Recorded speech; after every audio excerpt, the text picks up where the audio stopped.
Okay. I think it's being recorded now, right? Yes, Doc. Thank you. Yeah, cool. So it will depend largely on the contractual terms and the preferences of certain contractors or clients. Now, if it is specifically stated in the contract that it has to be inspected, then you have to ensure. Sometimes it may not be specifically stated that it has to be inspected. You see, these are all monitoring and controlling mechanisms, right? So one way of avoiding such troubles is when you get to important milestones, you present a report to the sponsor and other stakeholders. And based on that, they may say that, okay, we want to come to this stage. And when you are presenting reports, you don't only present report about what you did, but also what you are going to do next. So they are aware. Of course, there are some people who are naturally litigants, so they want to find problem, but sometimes people may just want certain things to be done in a particular way. So project managers, one of the skills we need to have is high level of emotional intelligence, because you meet difficult clients, call them difficult sometimes because there are some people that no matter what you do, they are not satisfied with it. But your work is to make sure you get a job done and get your money or you get paid. So let us all look at it in this way, that you ask yourself, is it important that we invite the client or the sponsor to this stage to come at this stage of the project? It's a yes or no answer. If it is important, then we need to try and clarify that and get them on board. Sometimes let us not say that, oh, they want, maybe the client may say that they want something, but you in your own thinking that, oh, there's no need. Now, because they are going to pay for it, they may have their reasons. Or sometime in the past, they might have worked with some people and they had issues with the project at that stage. So this time they don't want to leave anything out. So yeah, there can be legal issues when monitoring and controlling mechanisms are not done properly. Another way to avoid that problem is that you can record, okay, take video of certain processes if the client representative or the sponsor representative is not there at the time, okay, so that you can authenticate what goes on, like the way we do the Guinness record kind of thing, the way those things are recorded. Yeah, it can be very, very important to have those things done in absentia. But if it's been done in absentia, then it is very important to ensure that there is an evidence or a video evidence that is verifiable. Yeah, if the video evidence is verifiable, then it works well for us as a group. But yeah, these are general concerns, but I don't know if there are a few more practical or situational things that are related you wanted to talk about. I think Francisca also raised her hand. So maybe if we are done with this one, we can also talk to Francisca and see.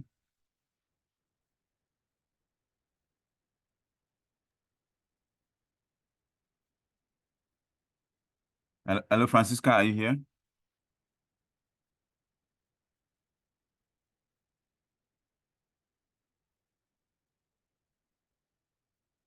Hello, can you hear me? Other people, can you hear me? Oh, I'm not. Oh, we can hear you. We can hear you. Okay, is Francisca here? Oh, she was not the one who raised their hand. Is there anyone else who has any question? Okay. So if there's no further information, what I will do now is I will go back to the lecture. So I'll stop sharing and go back to our lecture notes. Okay.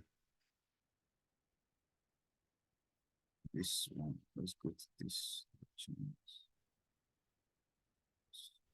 Yeah.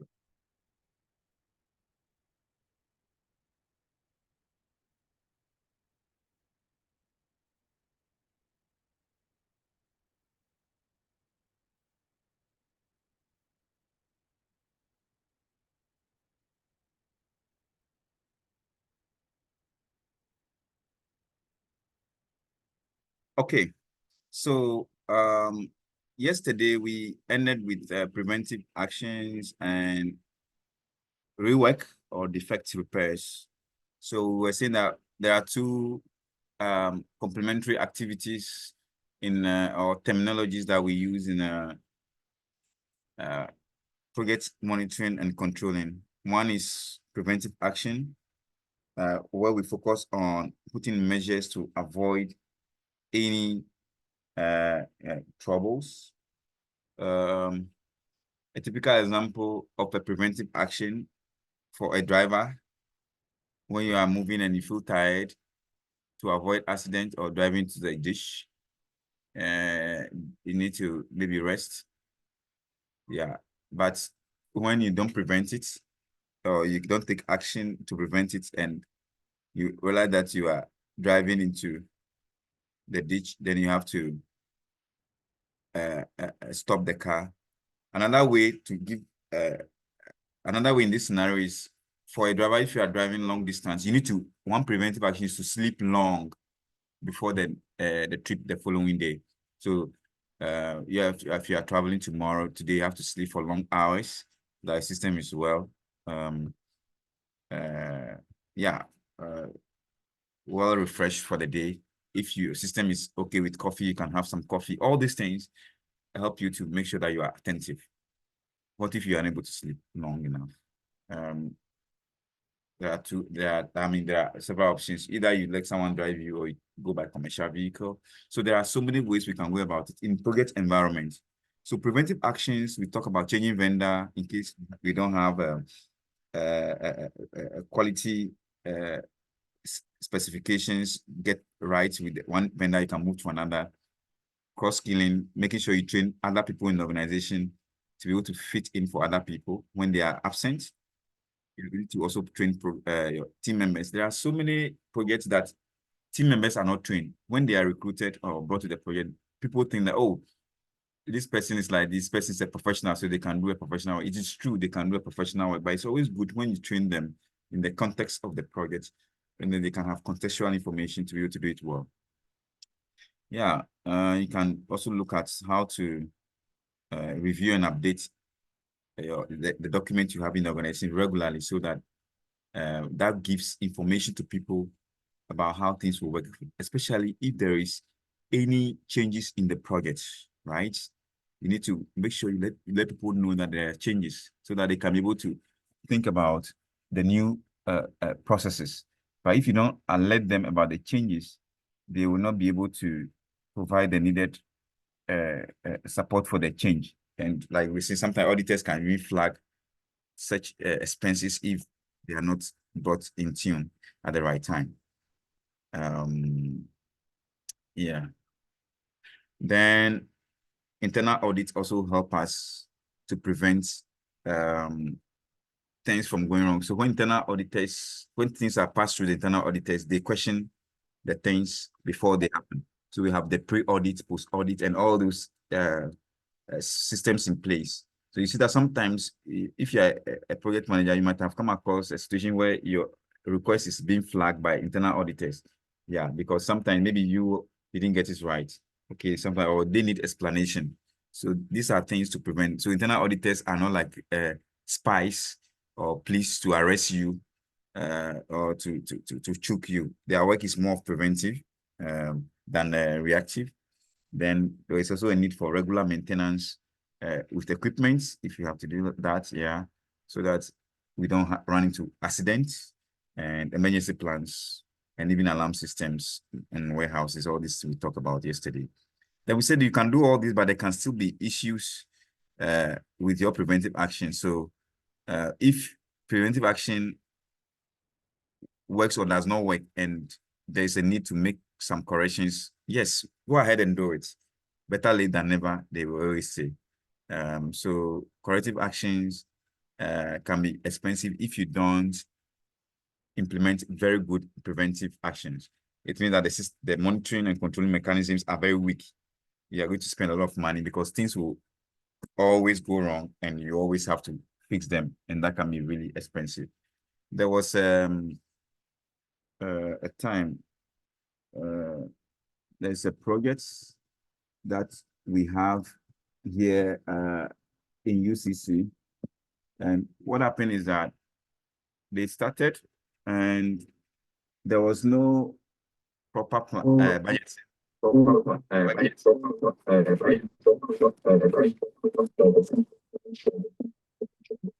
It's a feedback from some. Okay.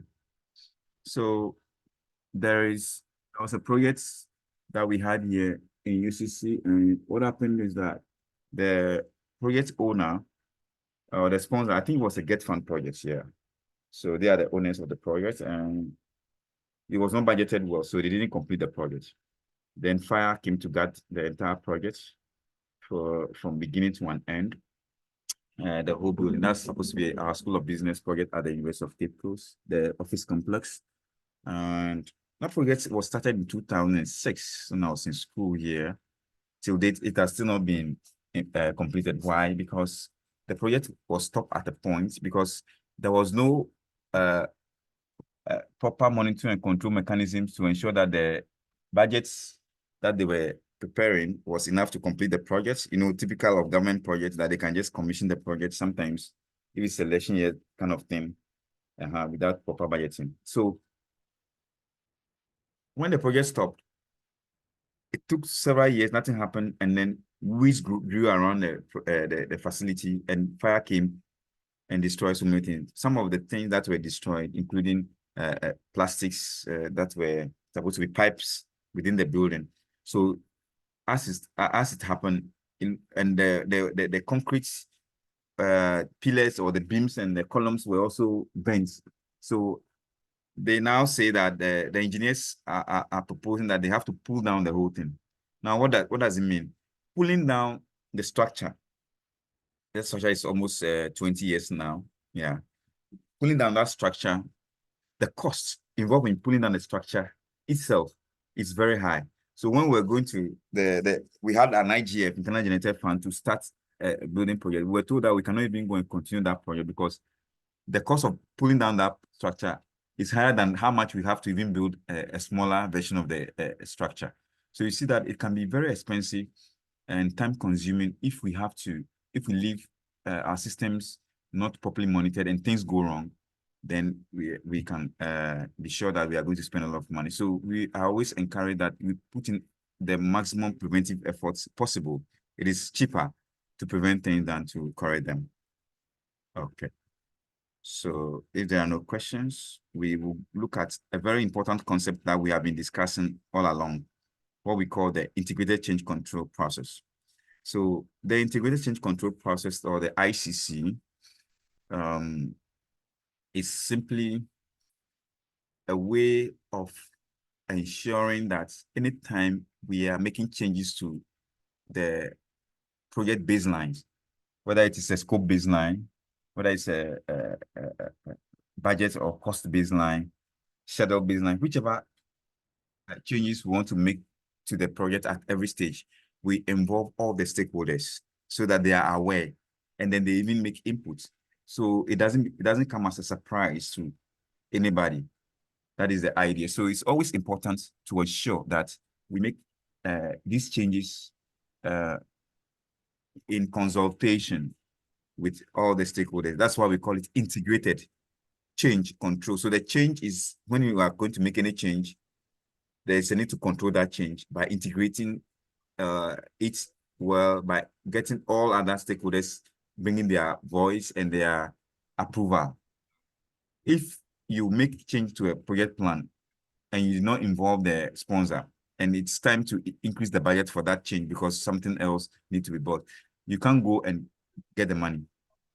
If there's a change, the auditor is not involved, and now there's a payment, a supplier to a supplier, and it gets to the project auditor or the accountant, they will be looking at it based on, they will go and look at the project cost baseline or the budget. When they look at the budget, they say, no, this one is not allowable. It's not part of the cost. It's not in the project plan. And so, no, there was a change. That thing can create confusion between you and it. There are projects that project managers make changes to the costs, and then they didn't get paid. They didn't get paid because it was not part of the budget. Now, are you going to, assuming you went to include how do you call it? A swimming pool in a house for somebody which was not in the part of the budget or is not in the baseline, and you just thought, oh, it's good.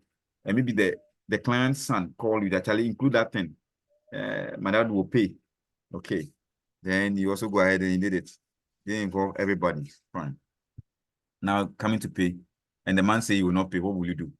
Will you go and carry the swimming pool from his house? You see that it's going to be create a scene, or sometimes he will just decide to pay you something. He will not pay you professionally because it was not part of it. So anytime there's a need for any change, let us always make sure it goes through a formal process where all stakeholders are involved and they approve of it before you implement it. And anytime that change is complete, please make sure you update all other team members about the change so that they are aware of the change, so that the contractor is aware, the foreman is aware, storekeeper, accounts units, project administrators, everybody is aware that there's a change to the plan so that no one sees it as a surprise at any point in time.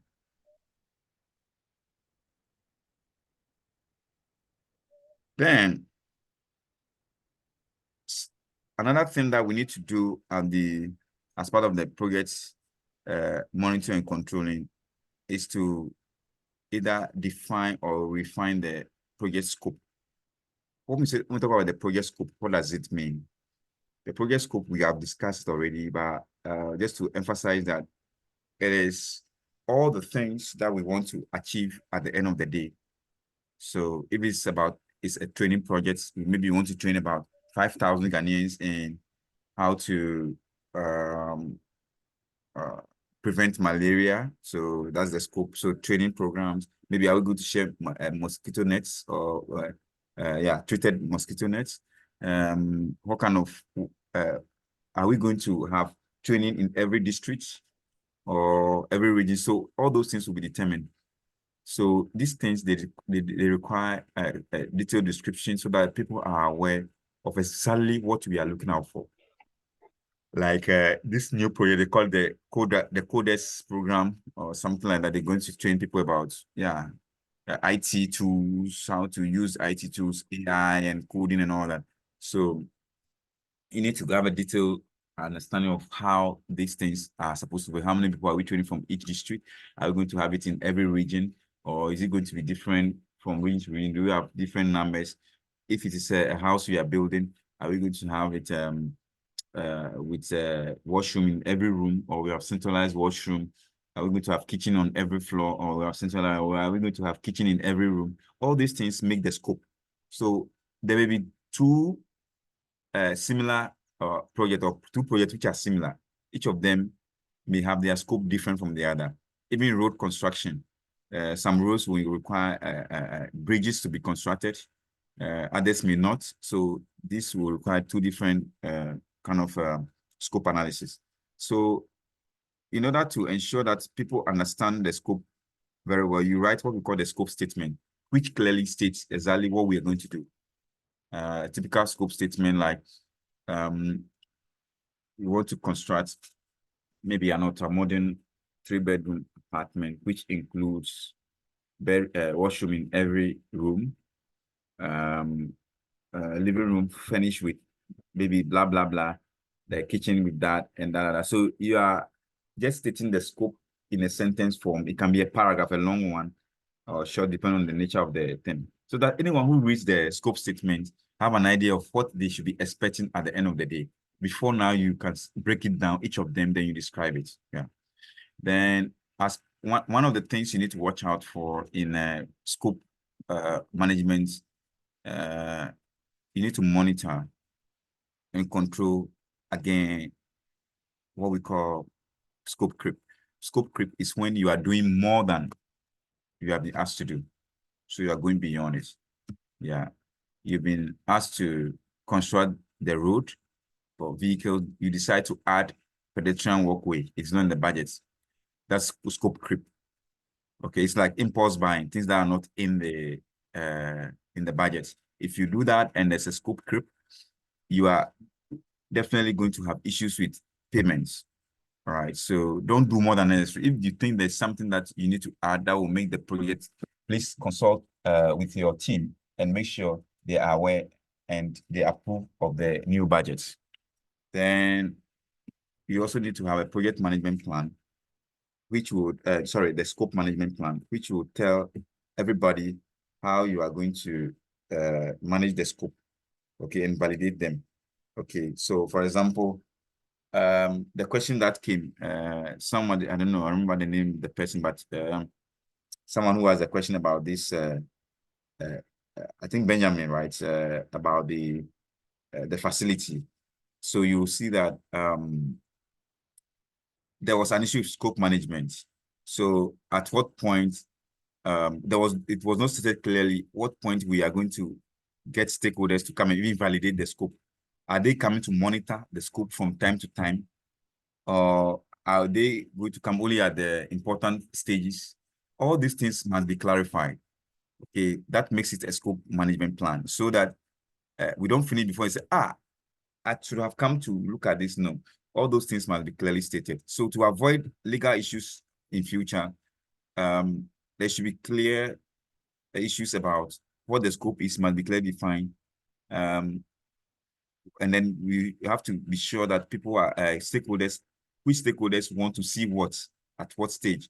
Then you include in the management plan, and then you can add it to your project schedule. You add it to the schedule that after the scope management is done, this is what is next. All right. After we implement, maybe after digging the foundation, add to the schedule so that you don't forget that scope inspection. Okay, you can add it there in between the foundation and then casting of the concrete.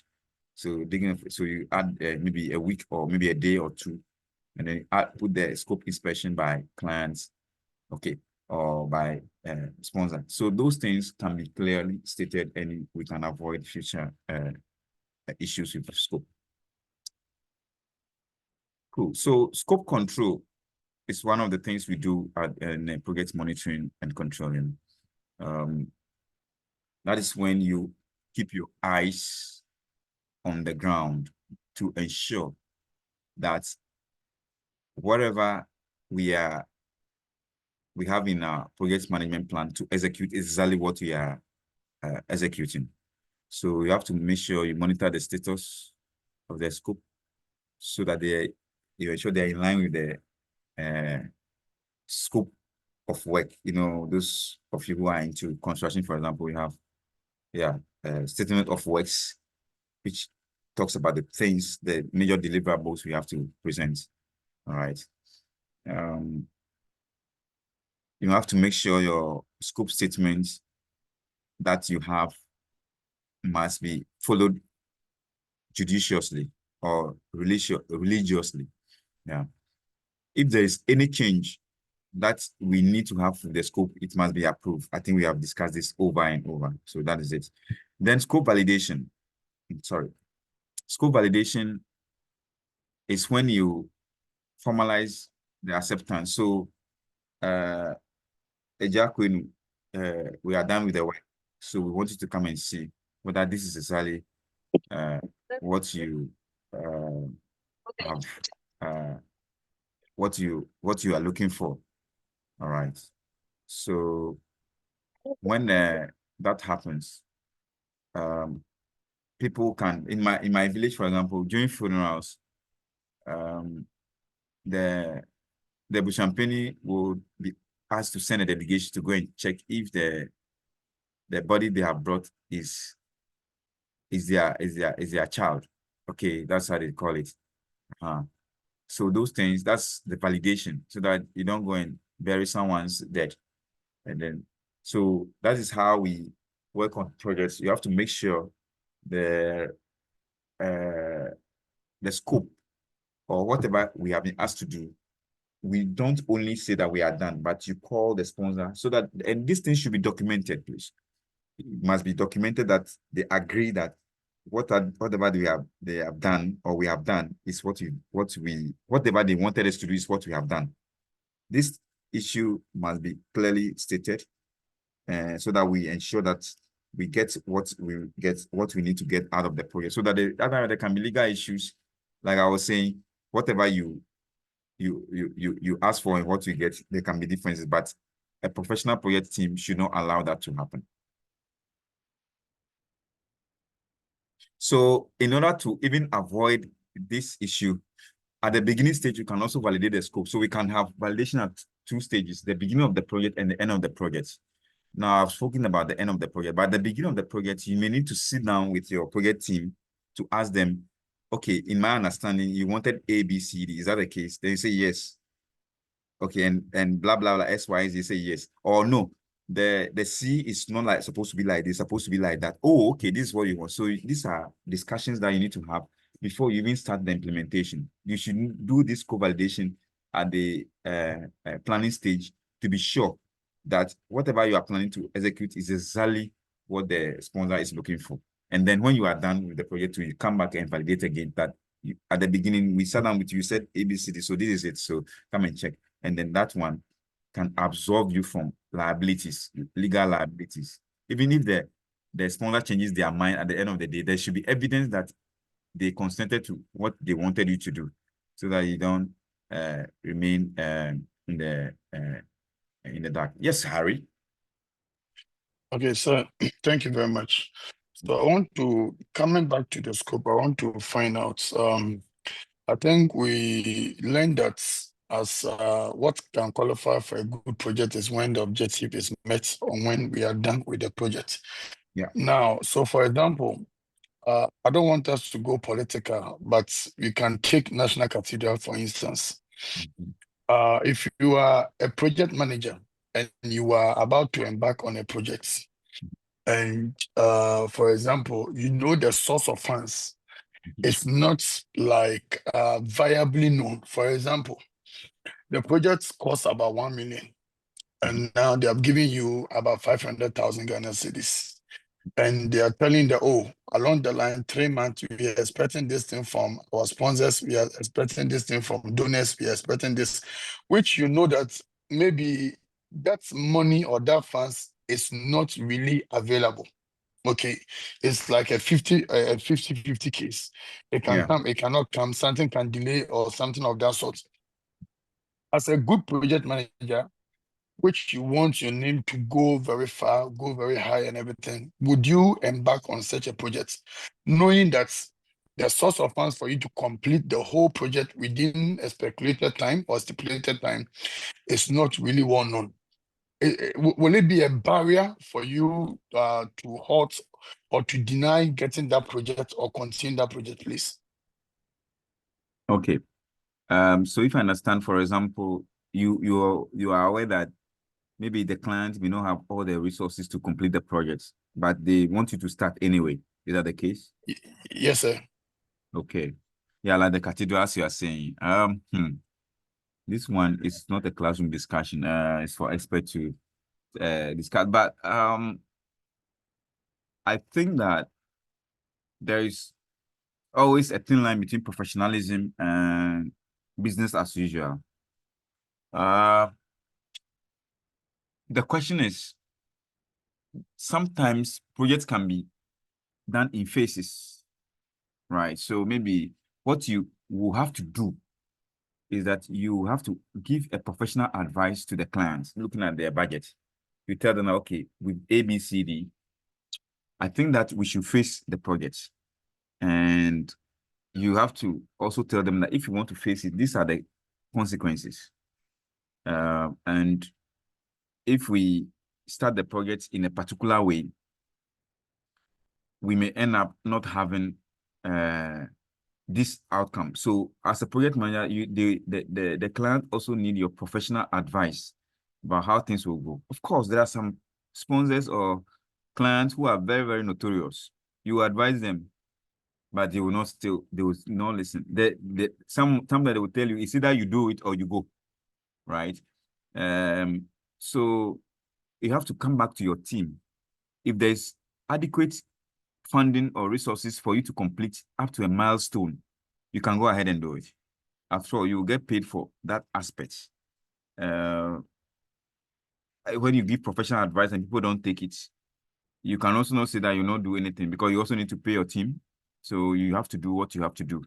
It's a ethical dilemma, but the way to go around it is make sure you do what you have been asked to do. What happened in the past is that when there's going to be a change of government, like we had this year, sometimes the contractors would decide not to implement certain components that they have even been paid for, because there's a change in government, and they go and share the money with the former government officials and all that. But it's not a good thing to do, that one. But anytime you see a challenge, please draw their attention. But if you refuse to do it and give them the advice, they may get someone who may not even be professional will do it, and the money will be wasted anyway. So you have to try to get them to work on the project in stages, as the case may be. I mean, maybe that's what I think about, but maybe we'll hear from other colleagues what they also think. Yeah, Anado.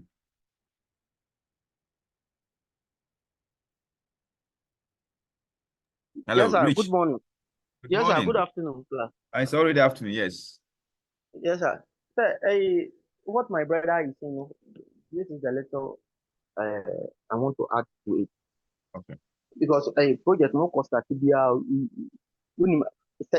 say a background, a ubesha in Pacono background, say a personal project in Pacono Campo de Jumano, because the beer how was CCI in 100,000, I was taught 100 bags of cement or blocks 5,000. No, they bother starting project, you know. It's block 5,000, 100 bags of cement. Or they bother starting the project, you know, and okay, in Pacono, or you drew her say, yeah, it's not so bad, ama the way I want to go by then, over plan, yeah.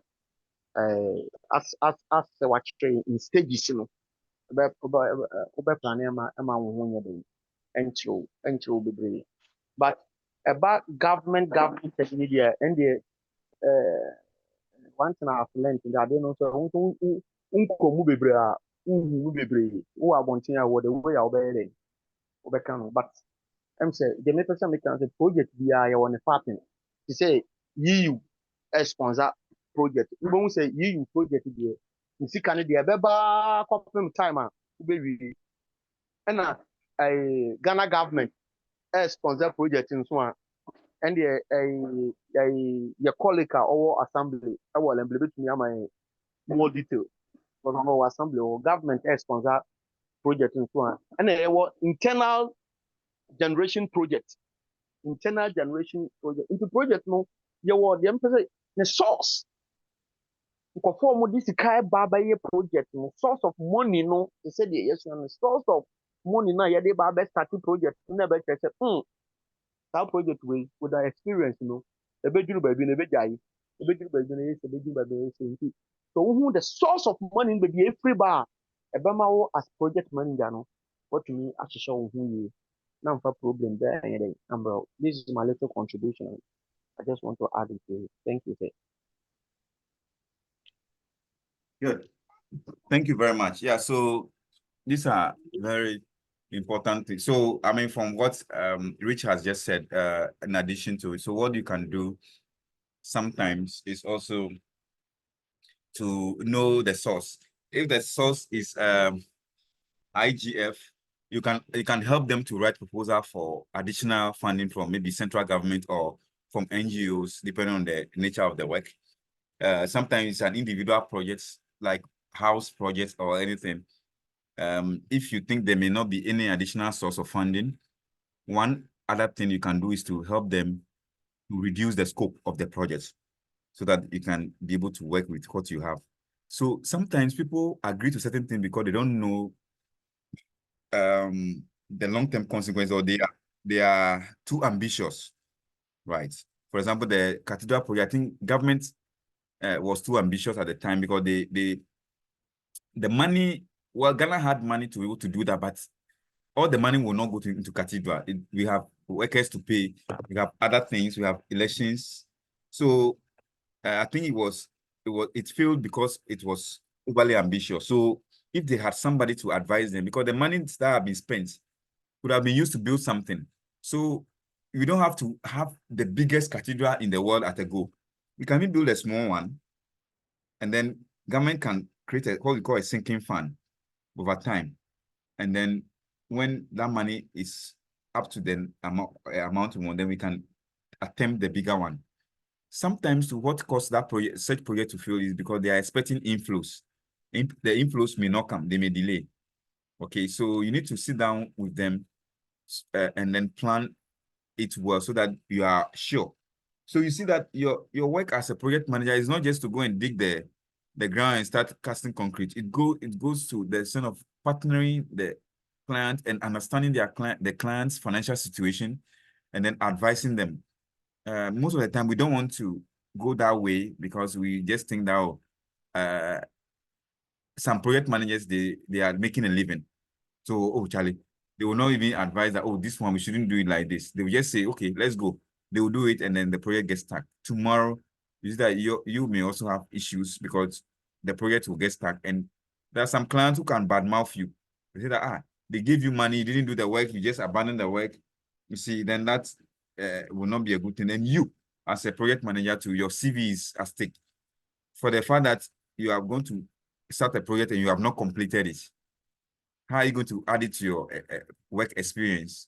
If it's an organizational level, if they ask you to state the projects you have completed, you may not be able to state them because your projects are not fully completed. So it's always good to partner with the client, the issues well, and make sure we give them the right support, because we need to partner with them.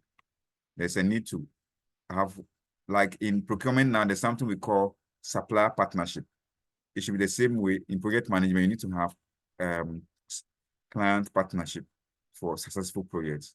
Okay, so that's what I can say about. If there are any more contributions. Hello, Doc.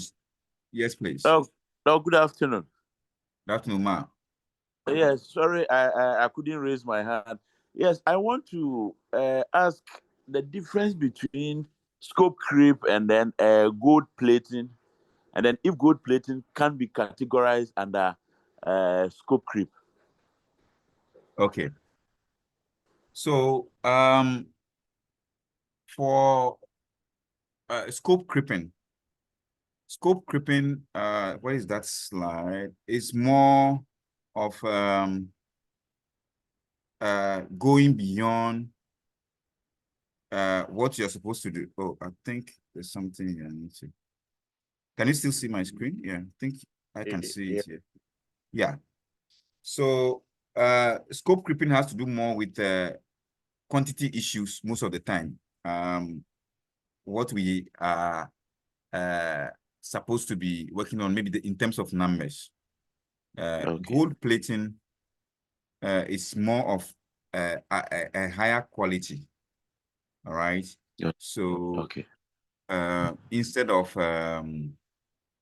say getting, let's say, Chinese doors, let me put it that way. Pardon me if you are a fan of Chinese doors. I mean, it's fine.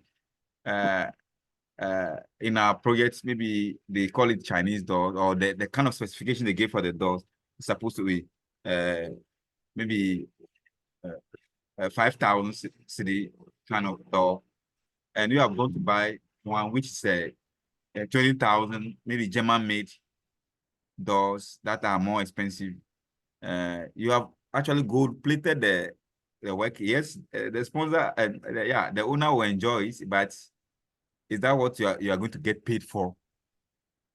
Or are you going to do it and bill the person without it? So scope creep talks more about adding to the deliverables or the things we are going to do, but gold plating may come in the form of working within the same scope, but then buying maybe more expensive or more durable things without the consent of the sponsor. So in both cases, it will be important that if you feel something is better than the other, or you want more of something, you need to consult and get approval before you do it. Well understood. Well understood. Thank you. Thank you, Doc. All right, thank you. So let's move to one of the Hello, things. Yes, please. hello. Who's on? Mhm. Crescent, Chris, please. yeah, Yes, please go please. ahead. The scope validation. Yeah. From your definition, okay, well, scope, as I know, is defining all the deliverables which will be done in the project. Yes, please. And you define the scope validation as confirming all the deliverables after completion. Yeah. So how do you validate? Because you have to, you know, the scope, the thing that you need to be be done. Is the validation not before the construction? Because if in case you do the completion and indeed you are validating the scope and it's not part of what is spelled in the project, is it not, won't it be costly? Because I was thinking the validation comes when you are affirming the deliverable before the construction. Okay. If you can Yeah, throw more light on it.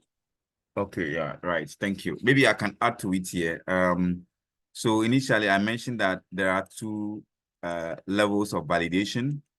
That there's one. So at the beginning, we spoke about scope validation at the beginning. At this stage is when you are completing. Maybe I can still add to it here so it doesn't confuse anybody. So formally,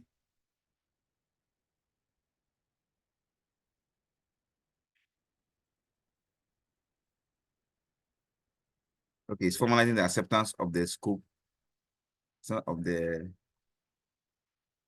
of scope at the beginning.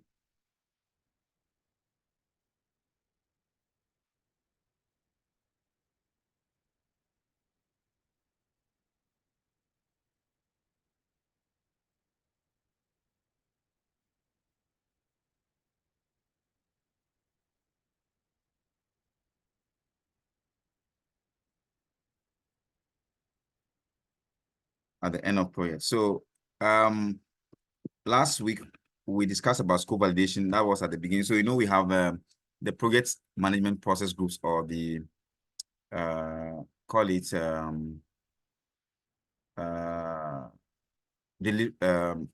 phases. We can have them as phases. So the first stage of scope validation is at the beginning, where you go and you discuss with the project sponsors or owners, and you agree with them that in your project charter or in the contract, we saw that you wanted A, B, C, D. Is that the case? Then they'll say yes, yes or no. If it is yes, you tick. If it is no, they say, okay, what do you mean? Because sometimes the way they write the thing may be different from exactly what's in their mind. So validation is done at the beginning so that you are sure of what you're going to do. Then when you are done, okay, when you are done with the project, again, you have to go and validate it. Why do you need to do this the second validation? So that you don't exit the project site and then someone will call later that, director, I know I'm a site number, I do a and I've seen that instead of fan, you have installed ACs. Instead of ACs, you have installed fans. You know, all those things. What if you have led the place and then someone came to steal some of the things? So the reason why we validate scope is to make sure the client accepts the scope and is happy with the scope before you can close the project. So that is the second phase. So what we are discussing is the second phase of the validation. The validation is done at two different phases, right at the beginning and also at the end. Well noted, Doc. Well noted. Oh, thank you. Thank you very much. Yes, so one of the things we need to control is the schedule. Schedule control basically means that ensuring that we work according to the time that we have decided to work on the project. It's very important that activities must be controlled. Whenever projects are delaying, we have to look for other alternatives to make sure we get the project implemented on time. So the schedule baseline must be maintained. If there's a need to extend the project time or schedule, we need to inform the other stakeholders so that they are aware, so that we all agree that 3 months will not be enough for the project. Now we want to make it 4 months or 5 months. Or if we want to do it earlier, maybe we want to do 24-hour thing, or maybe 16 hours working in the 2 shifts, so we can implement this within 2 months. All those things must be clear. But if there are any changes, it must go through the ICC process, what we call the integrated change control, so that everybody's aware that now the project duration has changed from A to B. So one of the tools that we use in controlling of schedules is what we call schedule compression. When we talk about schedule compression, there are circumstances that would demand that we can't have all the time we initially planned to have the project.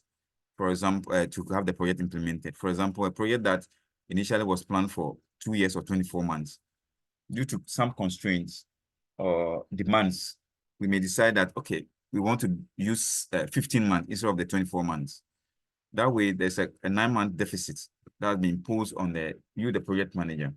The question is, how do you go about it to implement the same thing, get the right quality, but the project get implemented at a shorter duration? That is all we are going to look at under this project schedule compression concept. So as the name implies, you need to compress or reduce the schedule in a way. You need to compress in a way that it fits within the new, it can be an imposed time that we have. There are 2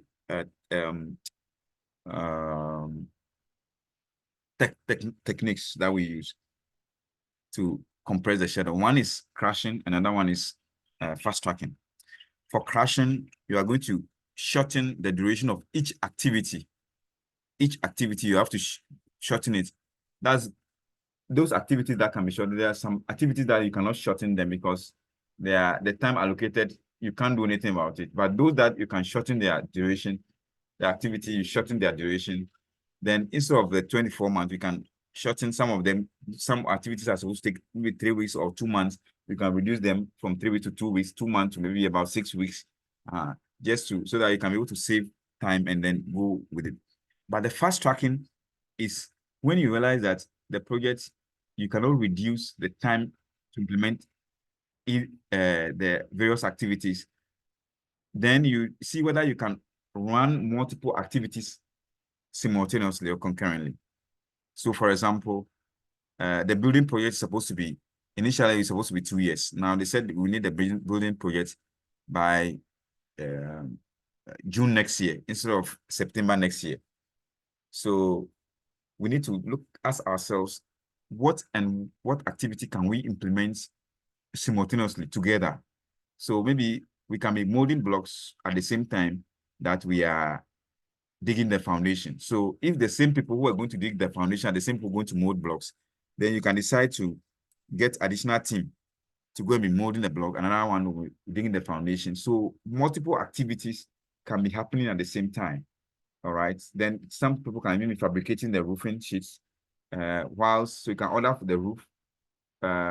If everything is on paper, the measurements are all available. You can order the roofing sheet, they'll be molding it even before you do the work, so that by the time the structure is ready for roofing, we don't need 2 months now to go order and get the roofing. The roofing sheet will come the following week when the concrete works are ready.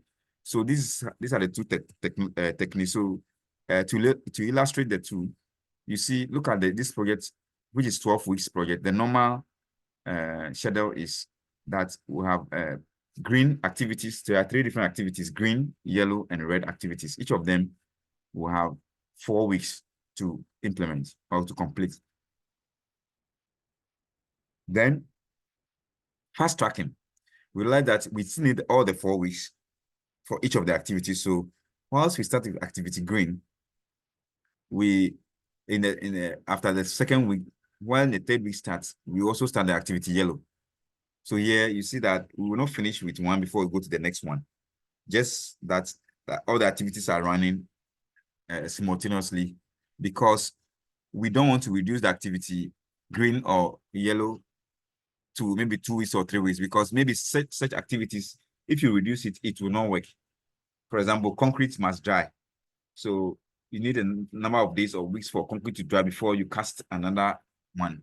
So for that one, what you can do is that while you are casting the concrete, maybe you can be doing something else. You can be molding block, or you can be working on the doors, other things, so that you allow it to dry for the 4 weeks before you continue. Then we have another one, which is crashing. The crashing alternative is when you think that you can conveniently reduce the number of time it takes. So like this one, instead of green activities taking 4 weeks, we have reduced to 3 weeks. Yellow activities have also been reduced to 3 weeks, and the red activities have been reduced to what? 2 weeks. So with this, it helped us to be able to complete the project before the 12 weeks. So you see that when we fast track, we're able to complete it by the end of the 9th week. And when we crash, we're able to complete by the end of the 8th week. These are the techniques we can use in reducing the time it takes to complete the project. But of course, they come with their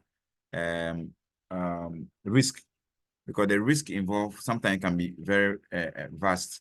If you are multitasking, like the fast tracking, you are doing multiple things, it means that your monitoring and control system must also be improved. Otherwise, people can easily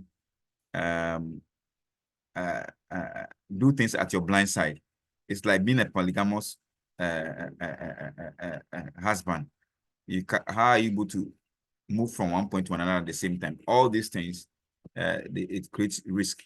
Then when you also shorten the time, what it means is that we may have to squeeze time, or maybe do overtime.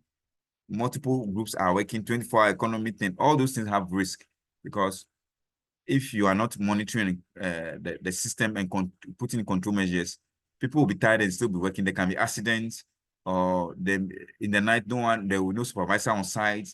Things may go wrong. So both of them are good, but they also have their risk. So you need to make sure you improve or you increase your monitoring and control measures anytime you are crashing you are fast tracking your project to be able to meet some deadlines. Then the concept of project slack or float. Project slack or float is the free time between one activity and the other. Among the boys, they normally will say you slack. What it means that you have wasted time. You didn't do something at the right time, you know. That concept, I'm sure maybe it's either derived from project manager, or project managers came to learn from that boys talk. So you realize that in every project there will be some delays sometimes with certain things. Everything will not run like according to plan.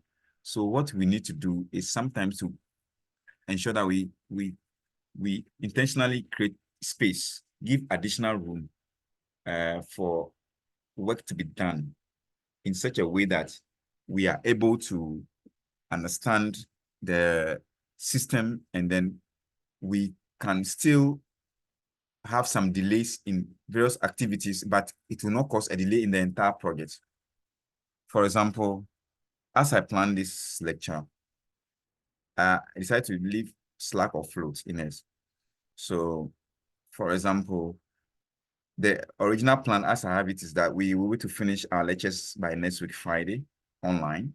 And then on Sunday when we meet, we'll just do some case study and some discussion, and then we can have closing ceremony.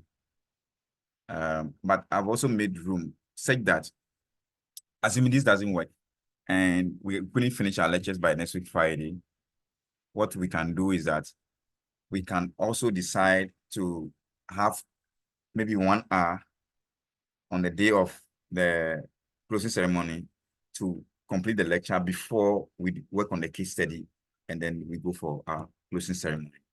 So if you plan your thing, and there's no briefing space, right? Like the way I planned my trip yesterday, there was no slack or float. When there's a delay somewhere, what happens is that it will cause a delay in the entire project. So it's not a good thing to plan. You need to plan, but leave some space. That maybe if it's a 2-year project, you can leave maybe every quarter you can have 1 or 2 weeks that you assume to be a resting period, so that if there's an activity that delays, you can use that time to work on it. That is what we talk about. We call slack or float. So any free amount of any free time that is available, that nothing is being done, so that will be included in your schedule. Even if the activity is supposed to be maybe 3 weeks, you can decide to add 1 week in your schedule so that you make it 4 weeks, so that in case an activity delays, so that additional 1 week you added to it has become what we call a slack or a float, the same name, the same meaning. Okay, so that tells us about the sensitivity nature of your schedule. When we say schedule sensitivity, we are looking at the amount of slack or float you have on your project. A sensitive schedule is one that is having probably no slack or very little slack or float. That's a free time, so that if one activity delays, it will delay the entire project. An insensitive schedule is one that when it has a lot of float or free time in it, so that when you delay one project, one activity, it does not delay the entire project. So in practice, project managers, one way to control our schedule is that we should make sure that when we are planning, we leave, if it's like, depending on the duration of the project, if it's like a 1-year project, you can decide to include maybe 2 or 3 weeks in between the project timelines where there's no activity there. You can call it a validation or control period, so that if in case there are some delays,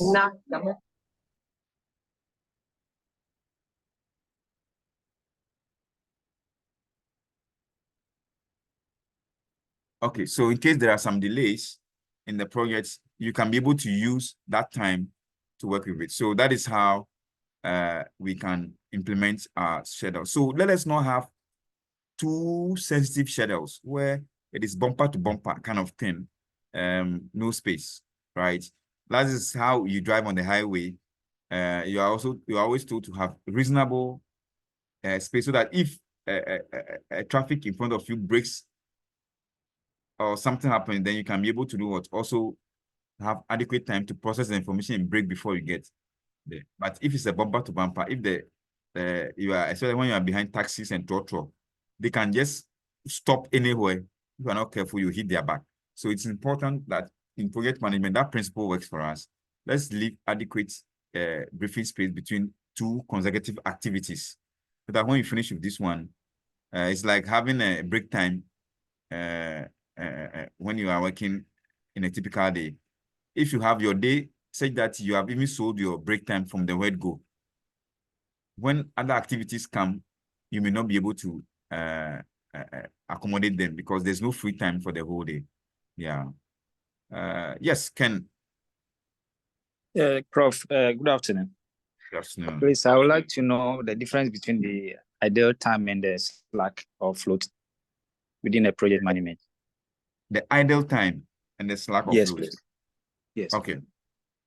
All right. So the idle time is that time that we are not doing anything in the project. It may not necessarily be a slack or float. It may just be that there's nothing to be done. So it is just idle. But as a float is an intentional space you have created just to be able to accommodate changes or any emergencies in time management. So a slack or float is an example of an idle time, but not all idle times are slack or float. It can just be a time that there's no money released by the sponsor, so all plants are shut down, everybody goes and no work is done for several weeks, months, years. They are all idle time. But if it's a slack or float, it is measured, not so much, so that it can only it is there to just help us in case there's a delayed activity, or maybe our suppliers delayed in supplying us inputs, so that we can be able to accommodate it. So these are my perspectives on the two. Do you have something to add to it? Hello, Ken. No, please. Yes, no, please. I just want to be clear on it. Okay, Because okay. I'm thinking the other could be the Slack. So since you have thrown more light on it now, I'm okay now. Okay. So the idle can be more than just a Slack. But Slack is an example of idle time, because it's the time we are not doing anything. But idle time may not necessarily translate into Slack or float. If it's just a time that you're not doing anything because there's no material, you have not received payment, then it is not a Slack or float, because a Slack or float is supposed to serve a purpose where we are just using it to cover up for any previous delays so that the project will work. So a Slack or a float does not cause the project to be delayed at the end of the day. So because it is integrated into the time. But an idle time, if it's not integrated into the Slack, if it's any other form of idle time, then it is likely to delay the entire project because no work will be done during that time. All right. Thank you so much. Okay. Thank you too. So cost control, another important aspect of project control that we need to pay attention to. This is the time we need to ensure that all the monies that we budget, our cost baseline, we go strictly by it. We don't spend more than necessary. You also need to keep your eye on inflation rates, so that when prices are increasing, you may need to change the cost baseline. You have to go through the integrated change control process. You have to make sure funds are released on time. Whenever we need to order goods and services ahead of time, we make sure we do it so that we don't end up having projects stopping because there are no funds. Yeah. So, and yeah, payments to project team members must be done on time. Basically, it's just to keep our eyes on the budget. Then another important thing is how to control the quality of the projects. Project quality control is very, very important. When we talk of quality, we're not talking about the thing being expensive per se, but it should be fit for purpose. So how do you monitor all the results, the outcome, even the processes to the end? So quality control is not done only at the end to go and check whether the thing is of good quality, but you have to also check all the inputs, including human capital, whether the people who are working with us, they are competent, not just people having certificate, but they are people who can actually do the work. The material that are coming, are we testing the material to see that they are efficient? Like the jollof issue. How was the quality of is it the bowl or whatever they used to cook? Who monitored and checked that what has been bought is actually fit for purpose? How long has that thing been used? Has it gone through any quality assurance process? So all those things. So when we are talking about quality, we are looking at things that are the requirements, the specific or the specified requirement that they must have A, B, C, D, and all that. Even sometimes when you are building for people, they will ask for specific thickness of their beams and columns. They will ask for specific brand for air conditioners or fans.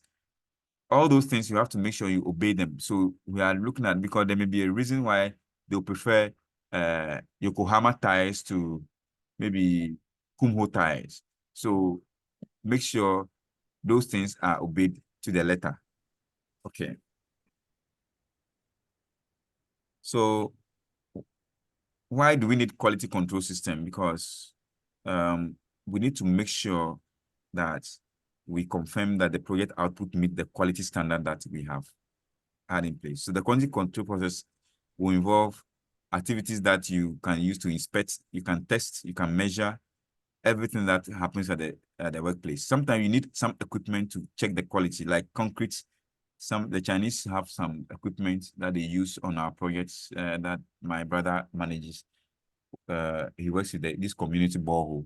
When they after drilling, he goes to make the concrete platform on it. So sometimes I go to the village to support him. So they have something like a vibrator that they can use to check the quality. They can put it on it. If the vibrator can determine the strength, okay, of the concrete. Sometimes they will drill through. They have a drill.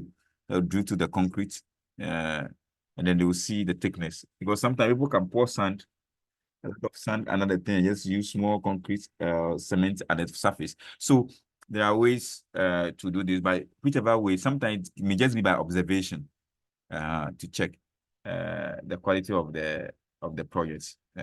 Sometimes you can read the report. So it is important because it helps to increase customer satisfaction. When you have high quality output, customers are happy. It reduces the risk of project failure.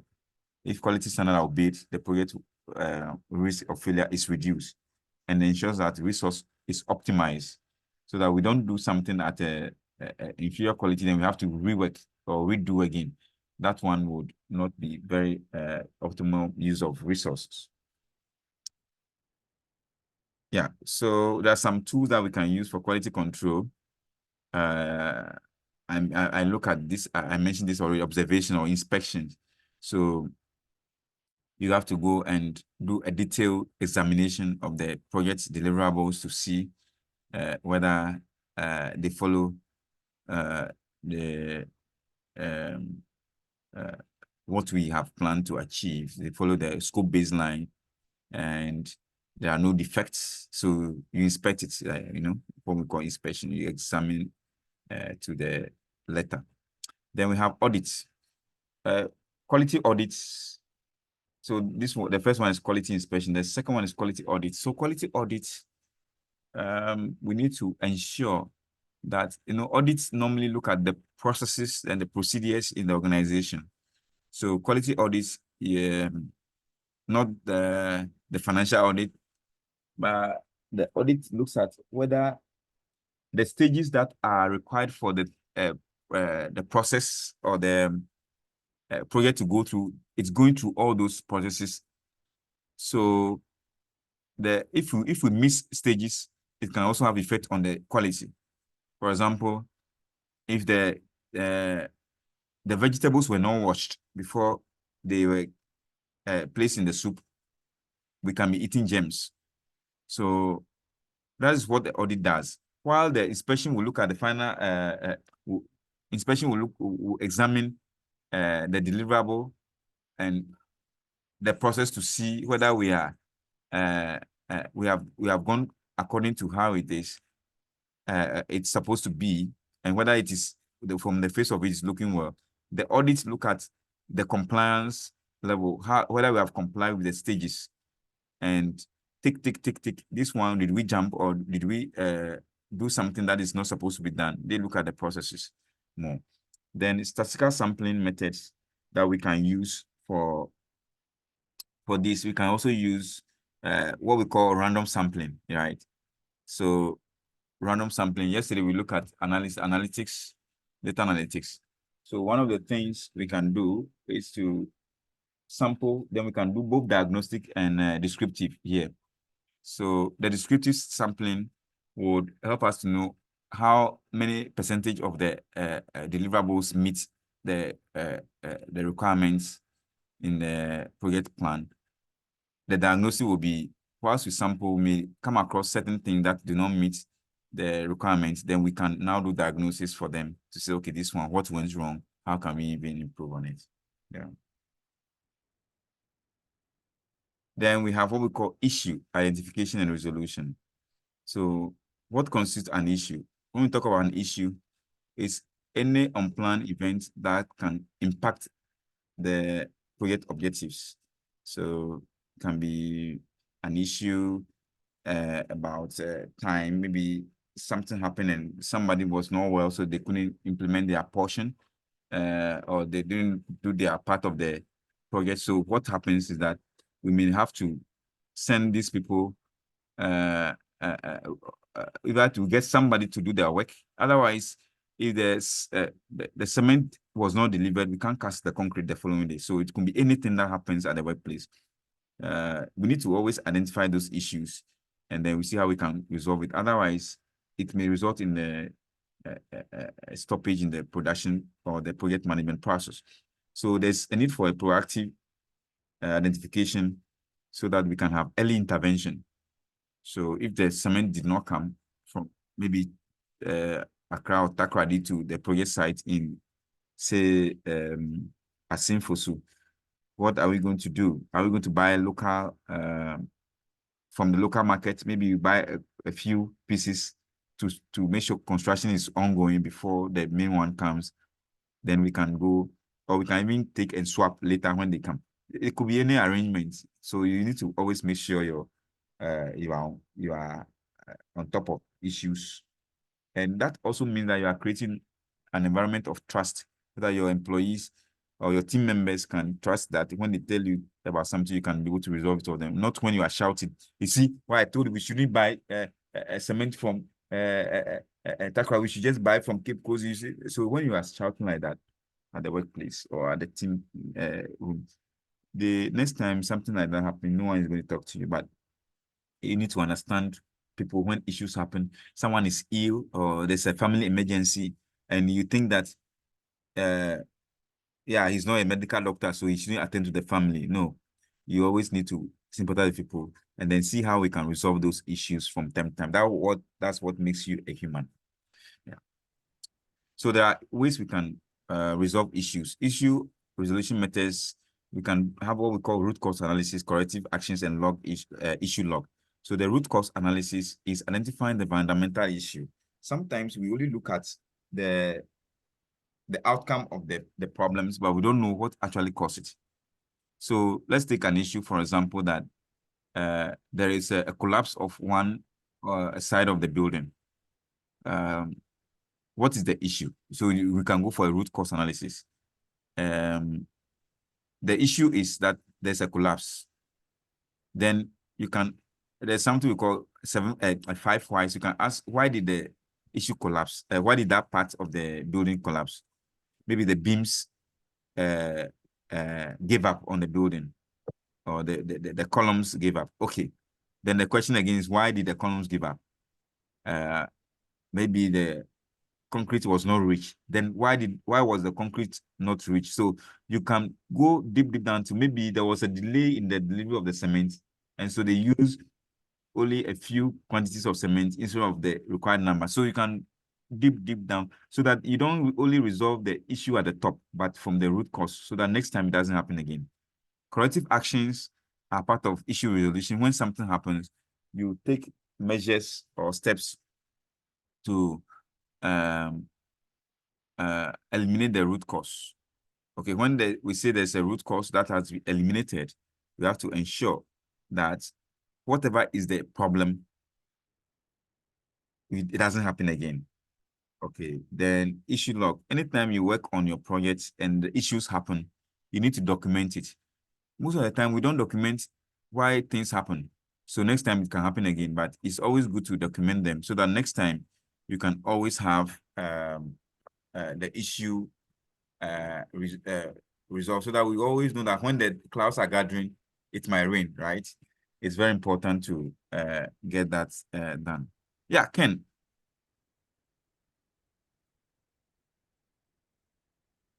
Ken, your hand is up.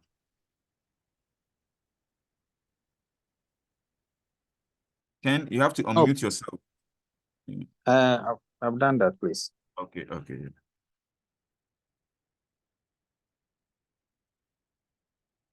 Ken, you are muted again, so try to unmute. Yeah. Oh.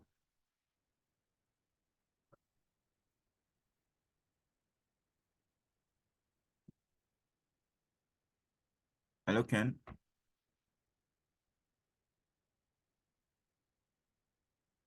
Okay, Nanado, you can speak for now as we wait for Ken. I think it's I think the class is too low. So how can you prevent the bishop that he will not be full again? Please kindly repeat the question. I say the class is very dull. So how can we prevent the bishop, the Osofo, that he will not be full again? He will not say that, yes, I'm a fool. I think we need to consult the AI. Leonardo, Yes, Leonardo, sir. the question you have asked, you have the answer. Tell us. No.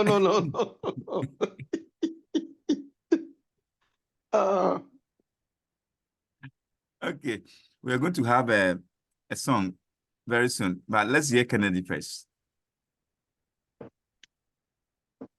Kennedy, try to unmute again and let's see.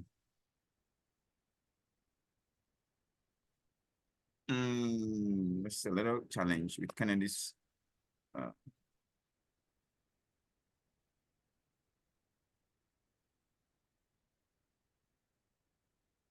Okay, Kennedy, maybe what you can do is to log out and log in again. So you can go out and come quickly. Yeah.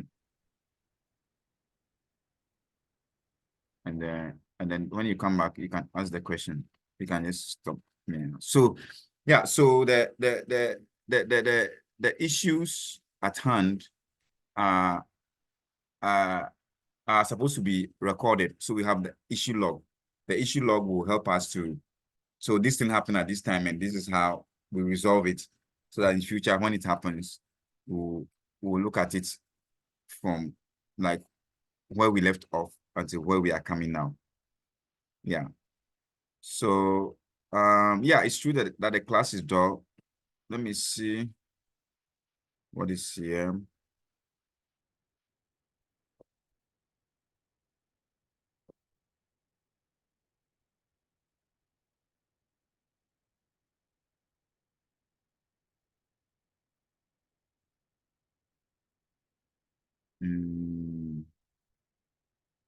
How many slides left? 1, 2, 3, 4. 5, 6.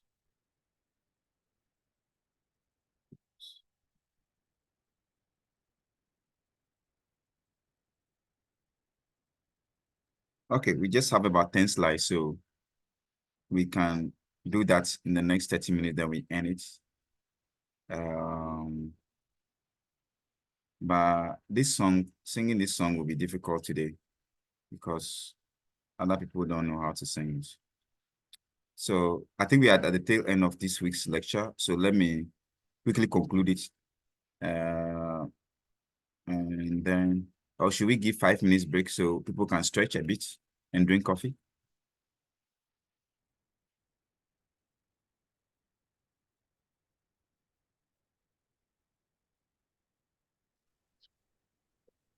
I think we can continue, sir. We can continue. Okay. Yes, All right. Let's continue, please. Okay. All right. That's fine. So, one of the ways we can be able to identify the root cause of issues in our in the projects is what we call the fishbone diagram or the fishbone analysis. So what happens is that you see us is looking at the bone of a fish. Anytime there's an issue, the issue can be anything. You write that issue as the problem, where we have the problem at the head of the fish. That is the issue. Then you ask yourself, what are the dimensions of the issue? What could cause, what are the possible causes of that problem? Our track that was supposed to bring materials to site delayed. That is the issue. What could be the causes? Could it be that, so you have to now brainstorm the possible causes. Could it be that we didn't order the items on time? Is it coming from ordering? Is it coming from payments? Is it coming from the supplier not ready? Is it coming from the fact that the vehicle delivery van or bus was not ready or truck was not ready. There are so many examples we can give when it comes to this kind of projects or issues. So here there's a problem, and it could be caused by material, it could be caused by methods, it could be caused by machines, it could be caused by measurement, it could be caused by environment, it could be caused by people. So you see that all these things you brainstorm to see. Sometimes it's a multiple cause. It's not just one. Maybe the materials were not ordered on time, and again the truck also broke down on the way, so that's why it's delayed. So it can be multiplicity of issues. So when you find the major issue, for example, the major issues or possible causes of the problem are the ones that are at the top and down, like materials, methods, machines, people, environment, and measurement. So these are possible causes. Then the sub-cause is what is explaining the major cause. If it is an issue of the car breaking down, what happened? Is it that the car parts were old, that there was no maintenance, or is it because the parts were not checked, or is it because the truck, the part they bought were inferior? So, or is it because the driver was very unprofessional? So there are so many things. So those one are the sub causes. They will have to be stated there. Then at the end of the day, you go and find out on the ground which of these ones are true. So it will help us that in future we can be able to resolve those problems. So there could be a problem. For example, there's another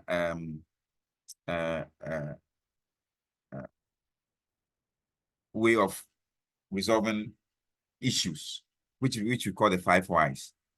The problem is that you run through the red light, so the police has, for example, arrested you, or you run to a red light. Okay, whatever the consequences are, they are not stated. So the first why we need to ask is, why did you run to the red light? It may be that because you were late for work or for an appointment.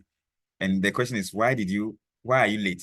Okay, so you don't ask the first why and leave it there, because something caused you to be late. Maybe you woke up late. Why did you wake up late? Maybe your alarm didn't work, or the night before you had a drink overdose. It could be the reason. Then if it is about your alarm didn't work, why did your alarm not work? Then you had maybe an exhausted battery. Why was your battery exhausted? You forgot to check it, or you forgot to charge it. So it could be anything. So this is one of the ways we can be able to analyze the root cause of a problem, the 5 whys. So in the Japanese system, this is what is normally used by Toyota manufacturing company for root cause analysis. It is believed that by the time you ask the 5th why, you have got to the root cause. So you don't just ask the first why and leave it there. First why, okay, the answer will come. You ask your child, why didn't you do your homework? Maybe daddy, I was tired. The question does not end there. If you just leave it there, you don't know what makes your child tired. You only know why you didn't get the homework done. So the next question is, why were you tired? Was it a work overload at home after school or something? So all those things you have to dig. If it's a work overload, why was there work overload? Is it that the work you gave, you thought it was easy, but it was not so easy? Or is it that the child just was lazy, not doing the work? So you need to dig until the end, then you can be able to. So the reason now from this diagram, the reason why you want who can tell us the reason why, the main reason why you run through the red lights?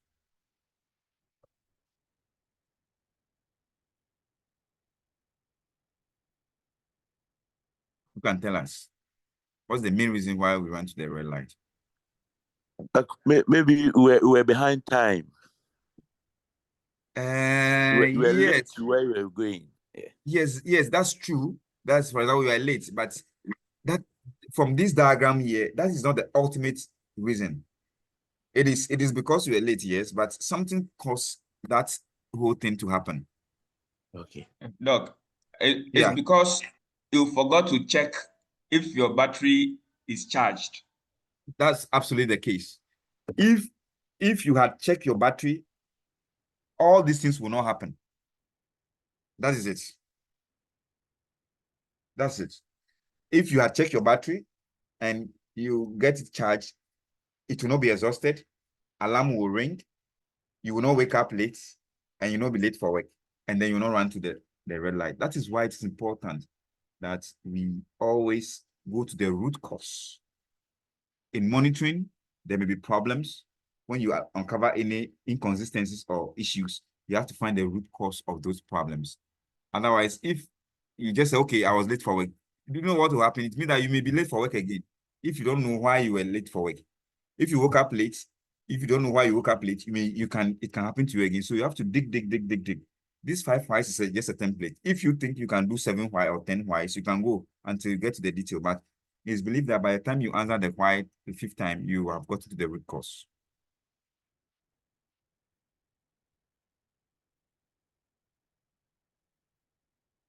Hannah has brought a very big question. Hey, boys, there's a salute. Who will answer this question? Let me see. Let me see. Who has not spoken today?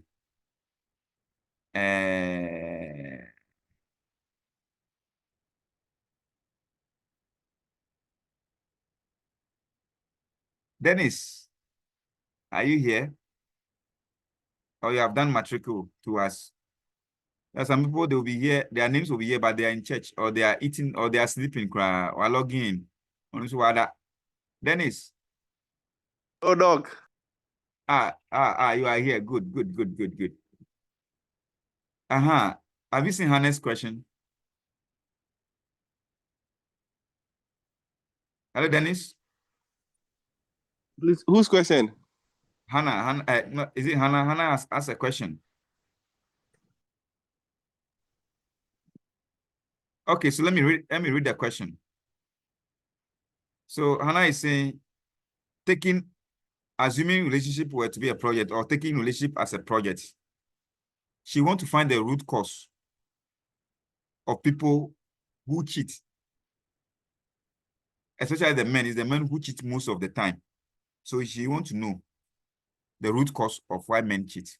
Can we do some 5 whys? Maybe I'll record the 5 whys on paper here. So Dennis, give me one reason why men cheat in relationships. That's all Hannah wants to know, I'm sure. Hannah, I hope I'm speaking. Please, I want to call my lawyer Nanado to answer this one for me. No, this one, why is it everything you have to call your lawyers? You also have mouth. Don't you eat? Use the same mouth to explain this. Tell us the first Nanado why. can do a better answer for me. Badok, what I want to ask my first why. Why that question from Hannah? Hannah, why? No, you cannot you cannot ask that kind of why. You see, so it is more that you don't just bring anything, any why.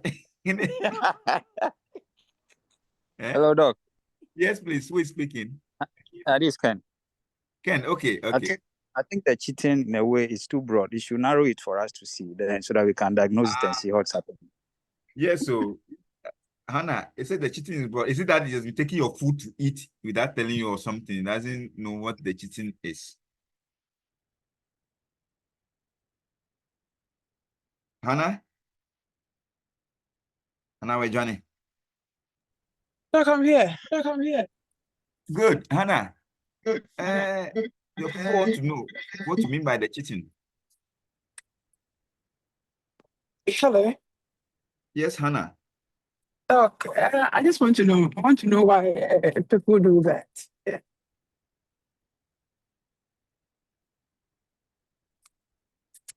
Hello, Hannah. I didn't get it Hello, right. Doc. Yes. Hello, please, can you hear me? Yes, I can hear you now. Please go ahead. Yes, I said I want to know why people do that. Yes, Ken says doesn't understand the question. When you say cheating, is it like when you have food on the table, you come and eat all and leave the plate? No. No. So when people cheat with others, with their feelings, okay, so they reflect with other people, and they see nothing wrong with that, sort of. Yeah. Oh, okay. Ken. Ken. Yes, Doc. Why I come now that they have explained the thing, you don't want to answer? No, I mute my mic. That's why. She has explained. So why? That's the first why. Okay. With that, I see it to be the cause from the partner. Probably if the male partner is around and maybe they want to exercise the feelings around and the lady is not willing, sometimes it could arrive in that. Okay. So if you make yourself available for the man, I don't see why the man will go out again. Okay, unless, fine. of course, maybe the man himself decide to, go for more than one woman. So that is my view. Okay, so that is, so remember, whenever you start your first why, it's going to lead to other whys. Why do you think that maybe a lady may be unwilling to share affection with the boyfriend or the husband at any point in time?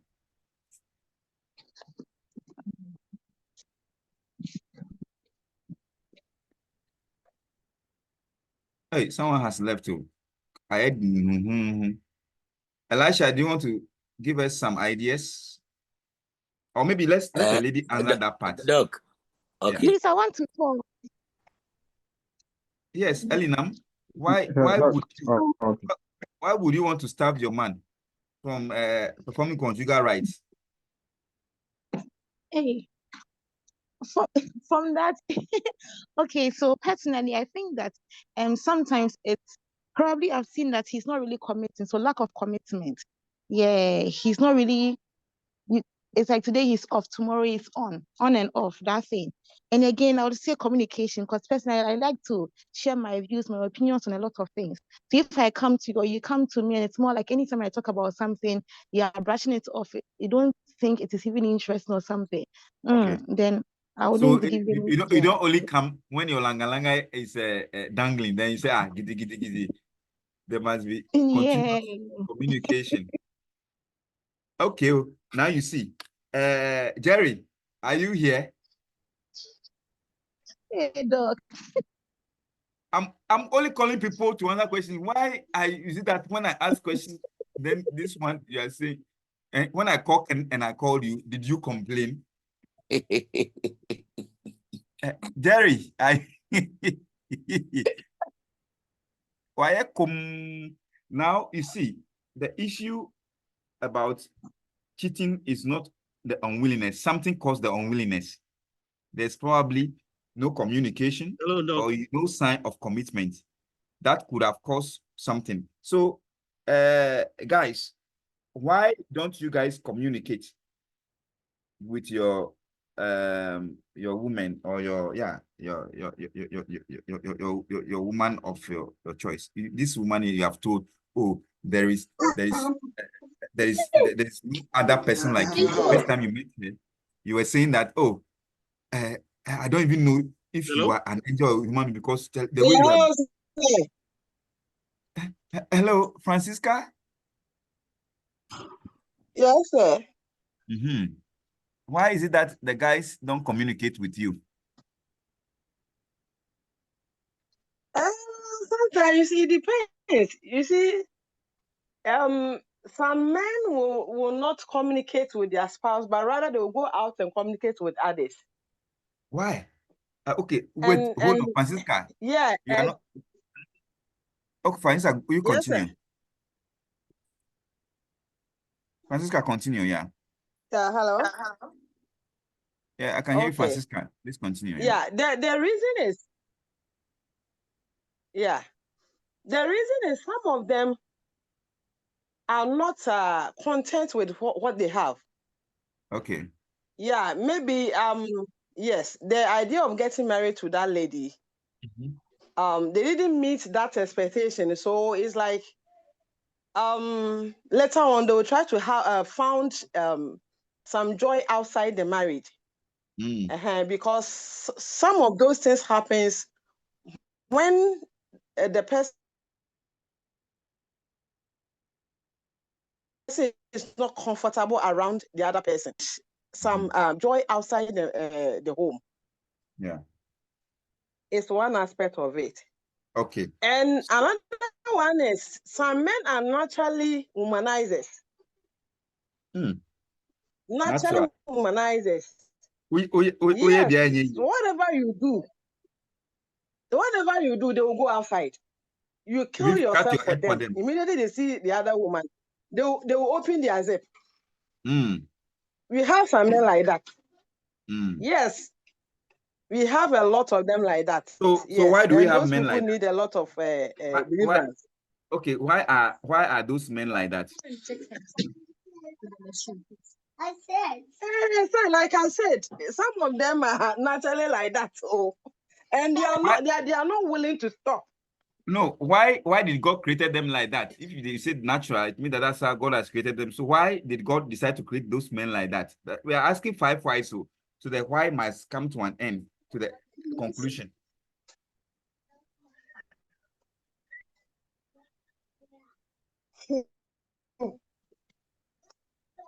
Why did God create them like that?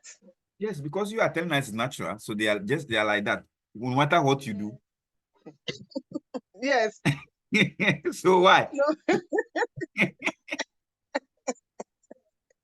Hey, do you see that you get stuck? That one is everything. So you see that Sorry, you said something I didn't hear. Go ahead. Francisca, go ahead. You said something I didn't hear. I was saying that. So I said you mentioned something. Yes. Whenever you are working on your 5 whys and you get stuck, it means that you didn't answer one of the questions well. Truly, I don't think. Okay. The moment you get to say it is natural, it's that you can't explain nature, so you get stuck. So it may be something different from calling it natural. Yes, you can't explain nature.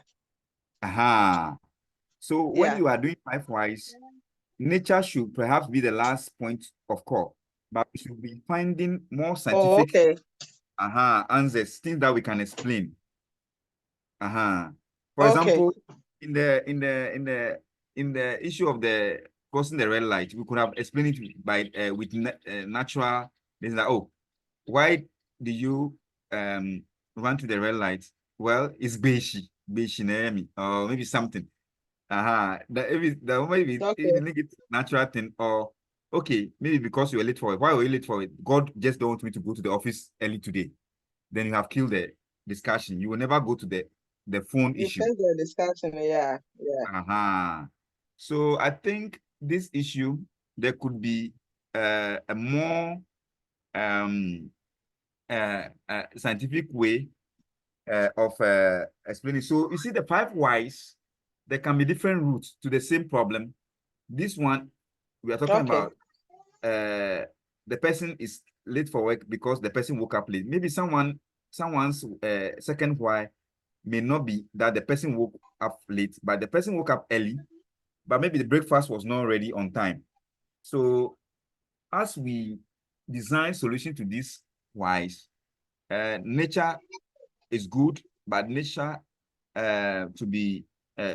nature should not be the one to explain everything, because God created all of us. If some people they tend to have multiple sexual partners when they are younger. Then when they grow, they change. Others too, they don't do it young. When they grow, rather, they are doing it. Or when others they grow, they start doing that, So it differs. So there may be some reasons that may explain those situations more than leaving everything on the table of nature. Yeah, maybe someone also was talking about in the chat, someone talked about too much expectation. So for example, Elena was talking about, so sometimes communication. Personally, I'm at fault when it comes to communication with my relations. I don't know. Okay. Sometimes I'm thinking about somebody 10 times a day, or yeah, but I never get the phone. I never call. I just feel it's okay. Normally, my family and friends, they want me to let them know when I'm traveling, when I get to my destination. I get to my destination and I forget to call. Someone would think that, why not? So sometimes if I just say that that's how I am and that is how God has created me, I never get to make any changes to my life. But I see it as forgetfulness. So sometimes what I do is I put a reminder on my phone.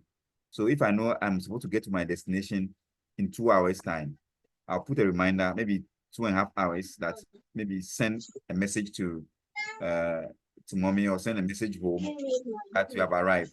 So there are always ways of solving the problem. So we try to find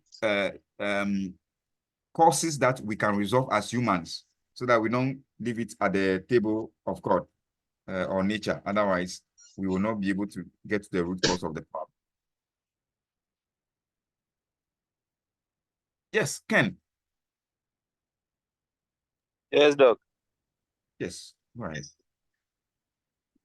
Your hand is up, or you have no, please. Okay, your hand is up. So let me lower your hand. Okay. So Jerry, there has been an accusation that communication levels are low. So we are on the third why. Why is it so?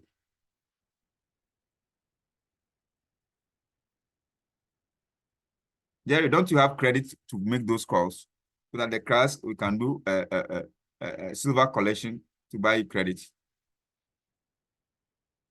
Or is Beishi? Hello, Jerry. Why around? I saw Jerry. Hey. Okay, maybe when he comes back. But you see, I think we have gone through an exercise that is worth the time. Some people, some of the issues can be wrong circle of friends, yes, lack of self-control. So that if you come with solution, wise like Prince is saying, like, okay, Michael, they're talking about if you are in the wrong company of friends, yeah, you know, guys normally are very curious. Maybe ladies are also curious, yeah. They want to see, want to do this thing. This one I've not done before. I want to do it. Yeah, that can also create that issue. Yeah. Okay, so we will continue this on the on Sunday at the closing ceremony. This issue will not be swept under the carpet. Everybody should develop a 5 why from their perspective and bring it. We'll award the best 5 whys on this topic. Meanwhile, let's try and conclude for this week. So the 5 whys to identify the root cause. There's another issue here that is that has to do with identify the root cause of bacterial contamination, maybe in a lab or in food or something. The first why is, why did the bacterial contamination occur? Maybe it is because the salads were not properly washed before packaging. Okay, then the second question will be based on the first why. Why was the salad not properly washed? So you see the answer that came. The automated washing equipment was not functioning properly. Then why was that equipment not functioning properly? Guess what? Regular maintenance schedule that were not consistently followed. Why was that regular maintenance schedule not consistently followed? Maybe the maintenance team was understaffed and overwhelmed with other priorities. Why was the maintenance team overwhelmed or understaffed? Then the budget constraints led to reduction in staffing level. So the reason why there's bacterial contamination is because we didn't have enough budget to employ people to work at the maintenance unit, and that has caused certain things to go wrong. So it's always good to know the root cause after the 5th why, and then you can be able to implement it. Yeah, so those are some of the things we can use in our 5 whys. Yeah.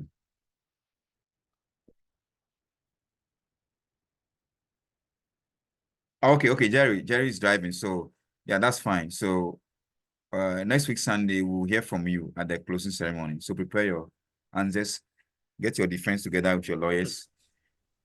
Then we have the PDCA cycle. One way we can also identify and resolve issues is PDCA. Also, PDCA is to plan, to do, to check, and to act. So when you plan, you identify an issue, you plan to see the solution. For example, if you are a lady, you see that your guy is not communicating with you very often. The point is you have to plan how to resolve the issue to a PDCA cycle. The plan is maybe send him credit so that you feel guilty. They say, but it's not because I don't have credit. And then call me. So you do the callings sometimes, and then so you plan what you want to do and you do it, and then you check whether to see whether it is working. So any issue you have with the project environment, you plan to, you do it, you check. If it's not working, then you act. If it's working, you act. If it's working, what are the actions? The act is to take action. If it works, then you plan and do it the same thing, so that the cycle will continue. But if it doesn't work, then the action you take is to put in a different plan. So if the credit is not working, maybe you texting may work, or maybe voice message might work better. So you have to always be planning new things until one of them works. When you check and it works, then you repeat that one over time. So these are the phases: plan, doing, checking. So that is the same thing in the previous slide. So there's also a need to have issues log. When we say issues log, it's just like a register of things that happen, things that went wrong. You keep what is the issue, like holiday timeline. The timeline depends on scheduling the meetings in December. The setup. So you need to assign those issues to people to resolve. All right. So the issue, maybe the issue was reported. These initials are names of people, or it can be designation, maybe the MD, okay, which is medical director or managing director. Okay, then if you reported to LL, the LL has assigned, or maybe the organization has assigned it to AM to handle. Then status, maybe it has been closed. We have worked on it, it's been closed. Priority, maybe medium. If it is high priority, you can have medium, low priority. The date the issue was reported, the date it was resolved, if there are any comments, and resolution. So the resolution in this issue log is that the holiday issue, the holiday timeline issue has been resolved such that meetings are rescheduled for January. And it may impact the 31st January date. So maybe the meeting was initially scheduled for another month, but they have to reschedule it. So you need to always keep this record so that in future, if there are any issues with holiday timeline, you can refer to it and then work with it. So that is how you can keep issues log for yourself. Then another thing we need to do is to control the resources that we use in our projects. And the resources, we have to always make sure that we have adequate resources on site at the right time. There shouldn't be any shortage of human resources or materials. Basically, that's what we are trying to do. So you need to make sure you arrange for materials to be brought to, if it's a construction site, a warehouse, make all those things available on time, right? It's not when we start before you go and say, where is the material? Then communication, making sure that we monitor that everyone receives instruction for work to be done. And then every instruction that is given out, people understand it. We make sure we have ways we have to we can communicate to people through WhatsApp, through phone call. We need to create WhatsApp page like we have on a class page today.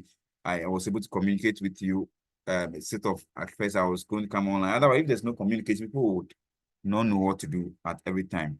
And there should always be progress report written to inform people about the project from time to time.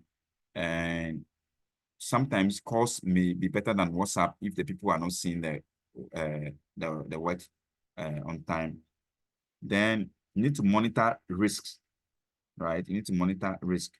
The things that we said might go wrong, as a project manager, you need to keep your eyes on them.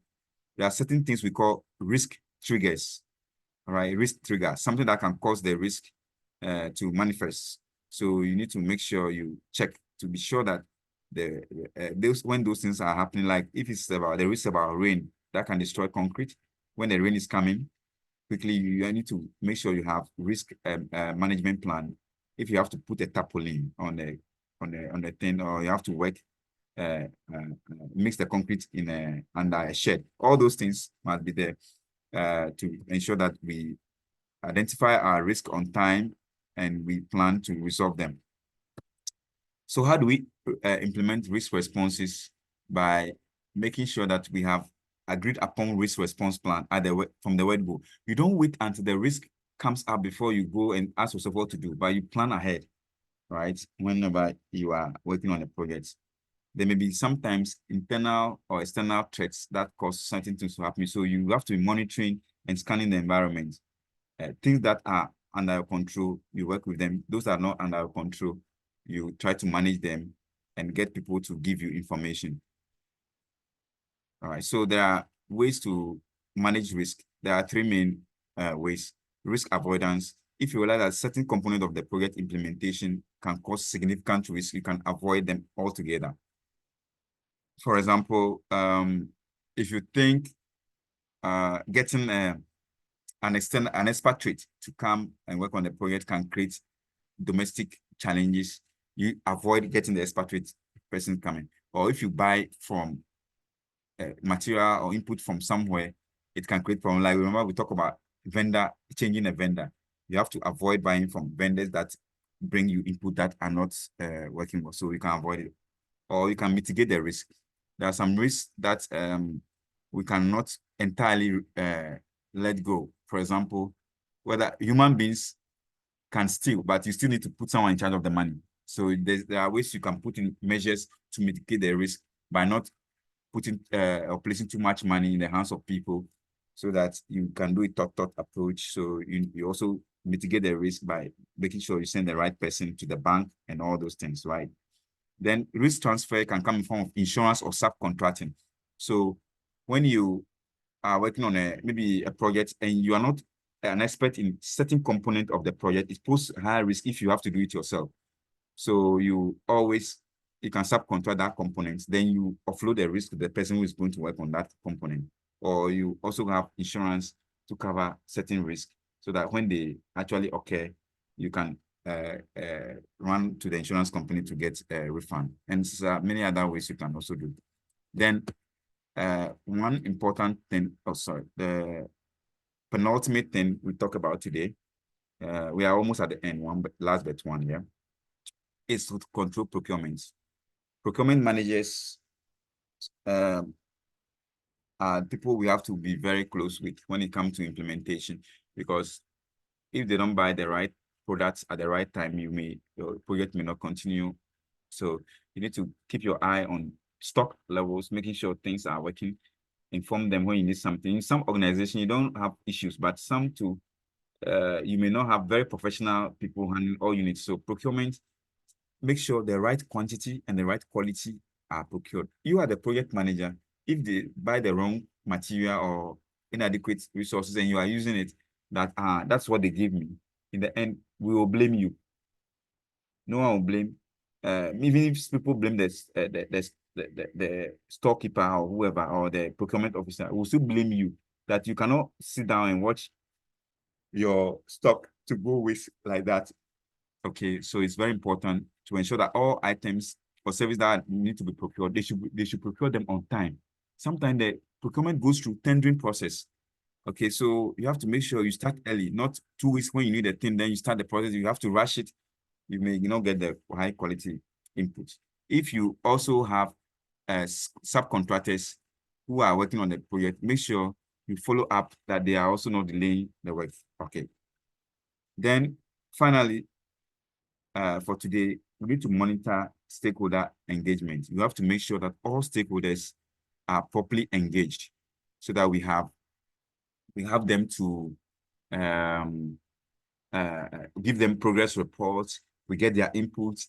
If they have to come and check certain components of the work, get them into the yard or or give them the report for them to examine it, the outcome, to see whether they are okay with it or there's something to be done.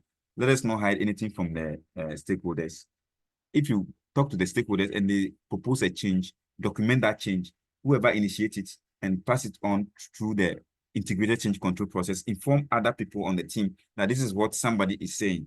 So you want us to discuss it and make changes. Don't just go ahead and work on the change without consulting other team members. So that is how we draw curtains on the week 2. Next week we are going Hello, to. Doc. Yes, Hello, please. Doc. Yes, please. Yes, I was asking if you could briefly touch on the PDCA again for me. The PDCA. Quality control technique. Okay, let me go back. Yes, PDCA please. cycle.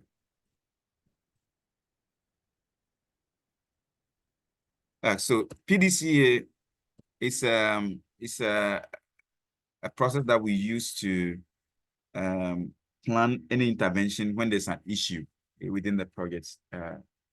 And when there's an issue, you think of resolving that issue or making an improvement in your to a particular function. So let's take, for example, that you are always your project is always late, or implementation is always late. So that's an issue, but you want to improve on it. So you need to plan. So you see that after you have done the root cause analysis, you have gone to the root cause, you know the cause, so you want to plan. So that you plan what intervention you want to put in place so that you are no longer late with your projects. So when you are done with the planning, you have to actually implement it. That's the doing, to implement that plan. And when you implement it, you have to check to see whether the intervention you put in place has resulted in early completion of the project this time. That's when you are checking. If the checking proves positive, which means that yes, now you are completing your project or assignment on time, then you act. The act is that you now institutionalize it and make sure that that intervention, if it is about making sure you have more slack or having lesser workload or having more resources or getting your team more motivated or bringing food to workers on site, that will cause the project to complete on time. The action you take is make sure now you implement it, you continuously implement it so that you can always work and complete the project on time. If, however, you check and your plan that you implemented by doing did not yield the desired result, the action you take is to have a different plan. So you can call it a plan B. Then you try the plan B also you do the same thing to check and see whether it works. If that one works, then you are good to go. You institutionalize it. But if that also does not work, you go to the third plan. So it goes round and round. The moment you find something that works for you, you have to do it and always be checking to see whether it is working. Because sometimes something that worked today might not work next year. So you can always have a way of monitoring your own processes. Thank you very much. Okay. Yes, thank you. So that does it for this week. Any other questions or comments? Do we have this energizer that we'll be learning on and singing on Sunday? Yeah, but that ends it for week 2. For week 3, week 2 attendance. Yeah, that's true. I need to pick attendance now before we go. So hold on, I will stop sharing and then I'll take a screenshot.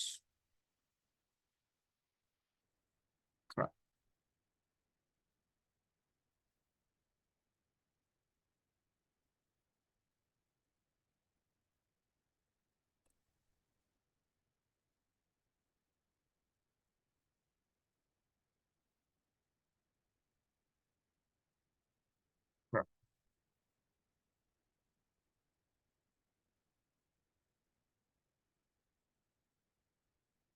think someone just joined, so give me a moment. Let me.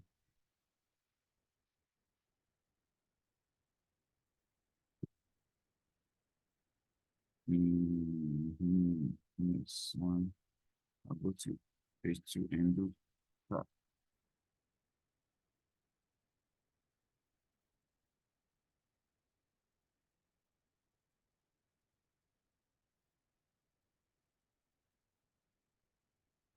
Okay.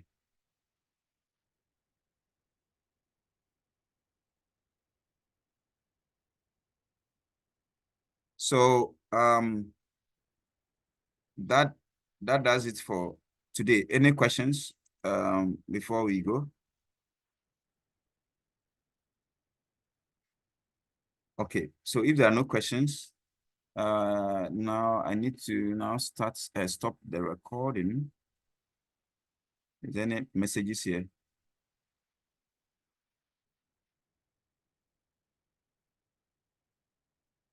Okay, there are no messages here.